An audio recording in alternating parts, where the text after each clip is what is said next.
Shalom, salam dalam kasih Tuhan Yesus Kristus. Saudara-saudara, renungan pada hari ini dalam acara Sermon Today, judulnya Ketika Harus Memilih. Saudara-saudara, namanya memilih, kita harus cermat, kita harus saksama dalam melakukan pemilihan. Apakah itu dalam berbelanja, dalam membeli makanan, bahkan orang yang belum menikah dalam memilih jodoh, bahkan yang lebih penting dalam memilih jalan keselamatan. Kita harus cermat, kita harus saksama, karena sekali salah pilih kita akan celaka. Saudara-saudara, renungan pada hari ini yang seperti saya katakan tadi, ketika harus memilih, namanya memilih ada tentunya yang namanya suara mayoritas. Berarti orang yang lebih banyak memilih si A misalnya. Kemudian ada namanya suara minoritas. Berarti suara yang kecil atau sedikit dibanding suara mayoritas. Suara mayoritas, saudara-saudara, sangat besar pengaruhnya.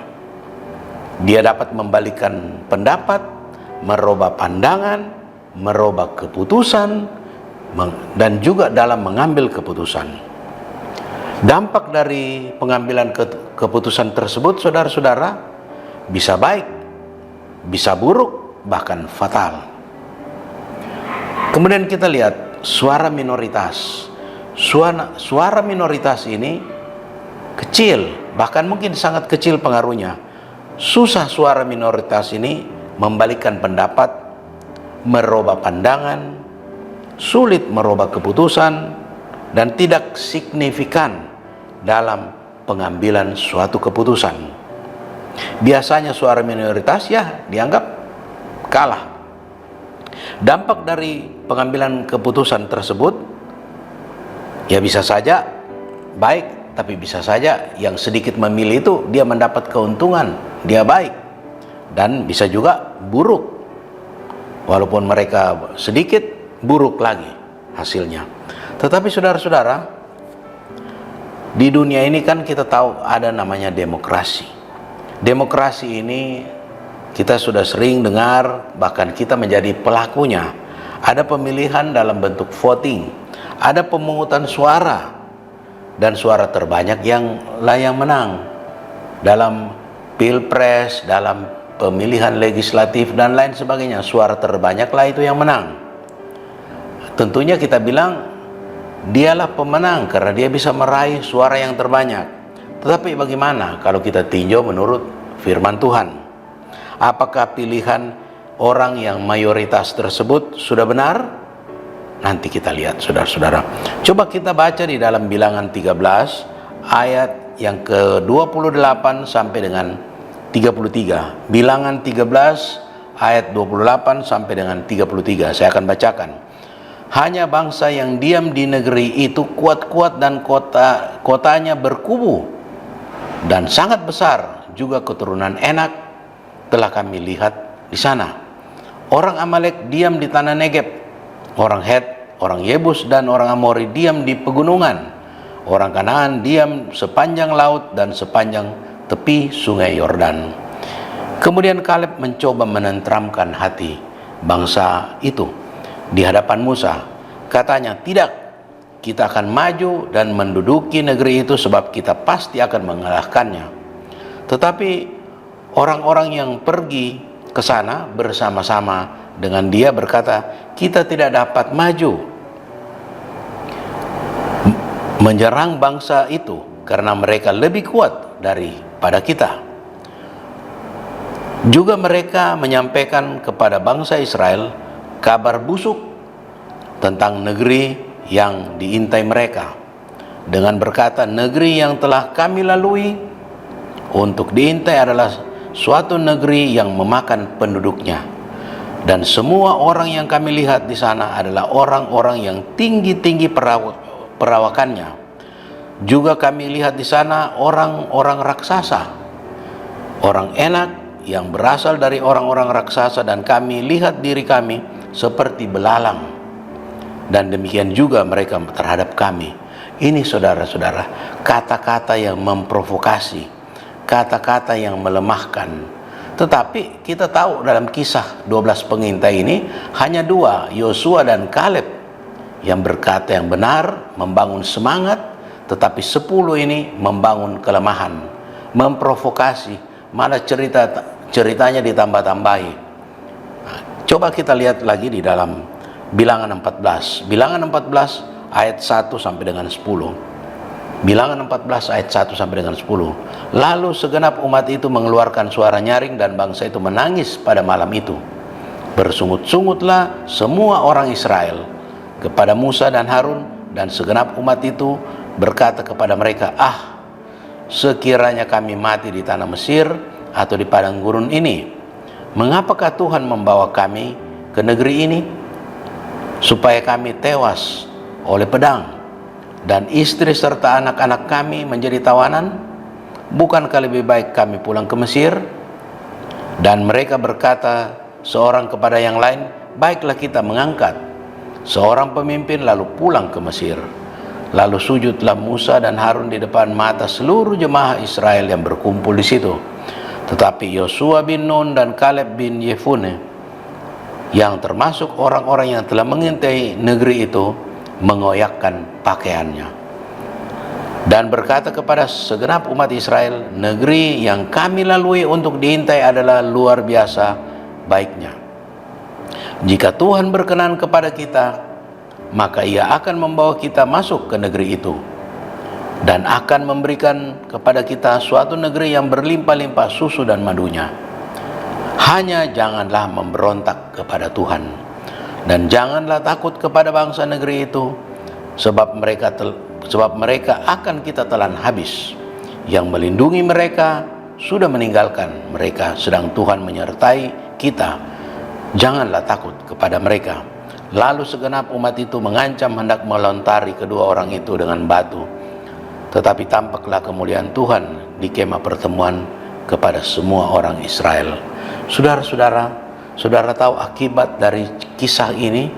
Hanya 2 orang yang masuk ke tanah perjanjian, hanya Yosua dan Kaleb. Musa pun tidak masuk karena ada kesalahan lain yang dia buat.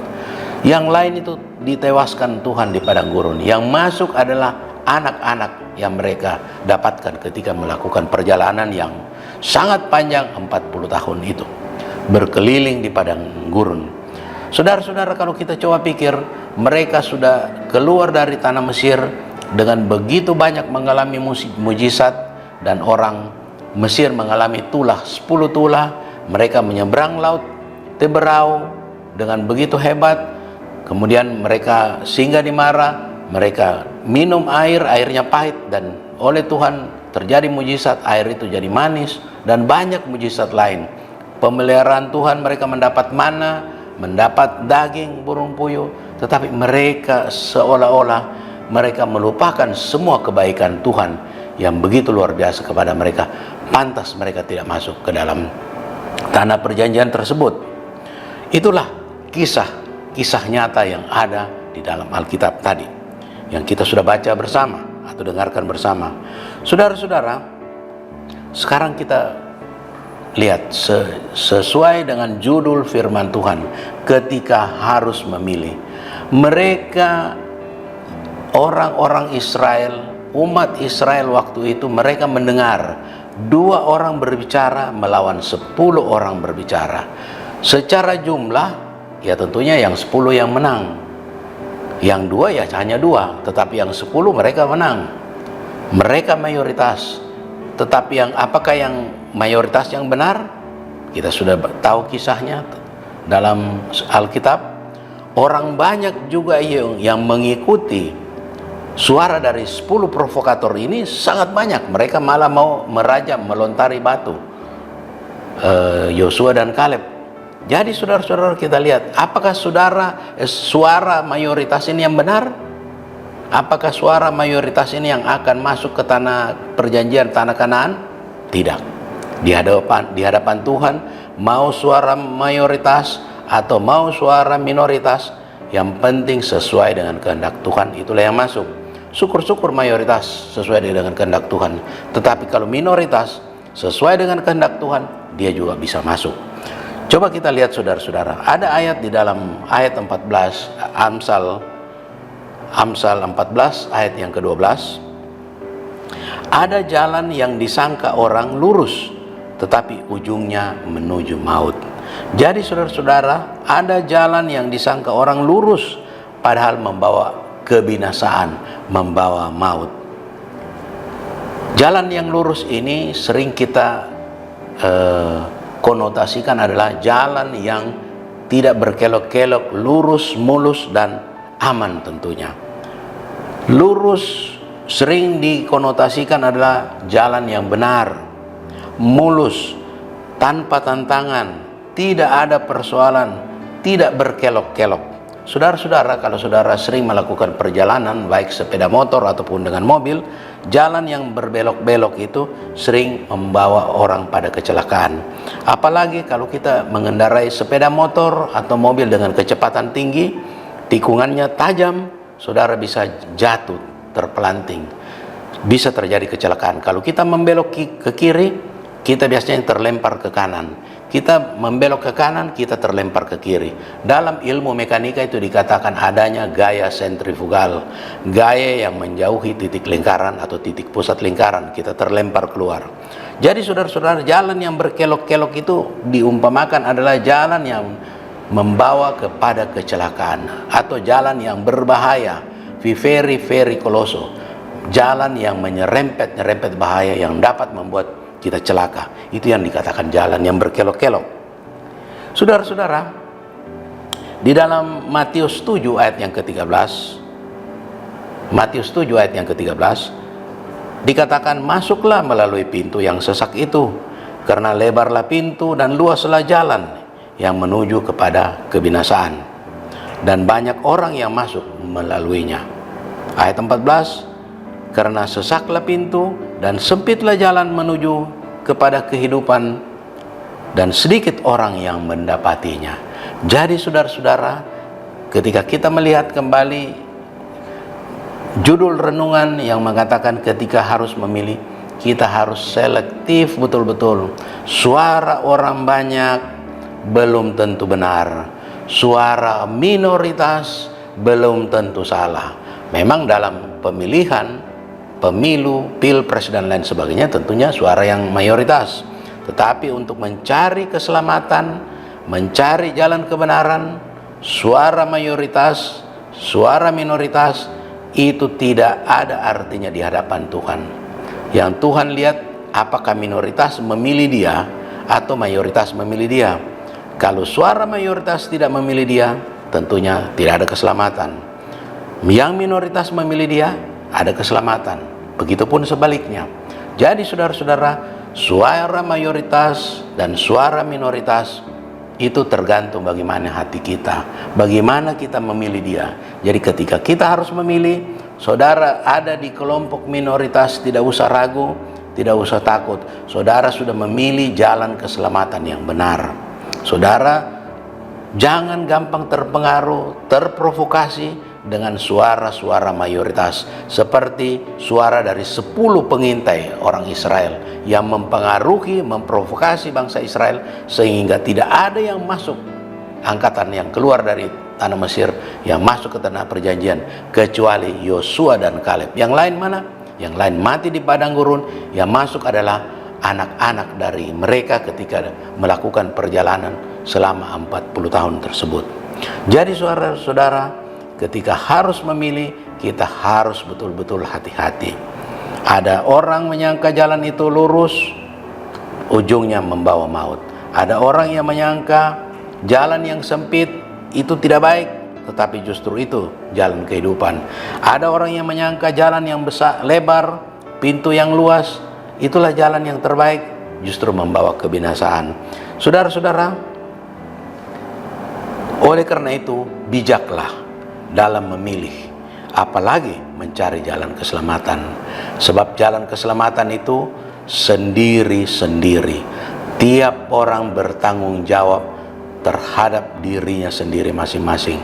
Orang tua tidak bisa membawa anaknya menuju kepada jalan keselamatan. Anak tidak bisa membawa orang tuanya kepada jalan keselamatan melalui Yesus Kristus. Jalan keselamatan diperoleh secara sendiri-sendiri dan ditekuni, dilakoni dengan baik dalam hidup ini. Oleh karena itu, saudara-saudara, pikirlah dahulu pendapatan, sesal kemudian tidak berguna. Pikir dahulu sebelum menentukan pilihan Anda, sesal kemudian membawa kebinasaan. Sekian renungan pada hari ini. Tuhan Yesus memberkati. Mari kita berdoa. Bapa di surga, Bapa yang kami sembah dalam nama Tuhan Yesus Kristus, terima kasih untuk firman-Mu. Kiranya firman-Mu ini bisa menjadi berkat bagi kami semuanya, bagi yang mendengarkan acara ini, termasuk bagi yang menyampaikan firman-Mu ini. Firman-Mu menjadi penuntun hidup kami, penolong kami.